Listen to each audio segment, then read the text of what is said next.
তোমাদেরকে একটা আমি কাজের জিনিস দেখাই, দাঁড়াও। এই যে চলে এসেছি মেলাতে, আর মেলাতে আসার পর এই যে লাল ঝুড়িটা দেখছো, এটাতে ছোট মাছ ঘষলে মাছের আঁশগুলো যা সুন্দর ওঠে, তোমাদের আমি কি বলবো। এটা কিনে নেওয়ার পর আমি আরও দুটো কিনে নিয়ে গেছি পরে। বৈশাখ মাস কবে কেটে গেছে বলো তো। এটা ছিল বৈশাখী মেলার ভিডিও।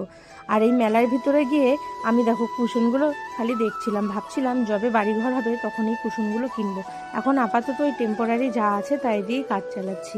আর এই যে এখানে পানের দোকান, এমনিতে তো পান ঠান খাই না কখনো, কিন্তু এই মেলাতে আসলেই একটু মিষ্টি পান খেতে ইচ্ছে করে। তো কাকুকে বললাম যে একটা পান বানিয়ে দাও তো।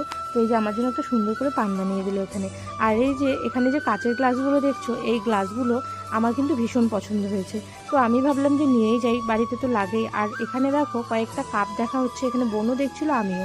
তো কয়েকটা চায়ের কাপ নিয়ে নেওয়া হলো। আর এই মিনি ফ্যানটা যা আমার পছন্দ হয়েছে, কারণ রোজ আমাদের বাড়ির বাইরে বেরোতে হয়, আর রাস্তায় এত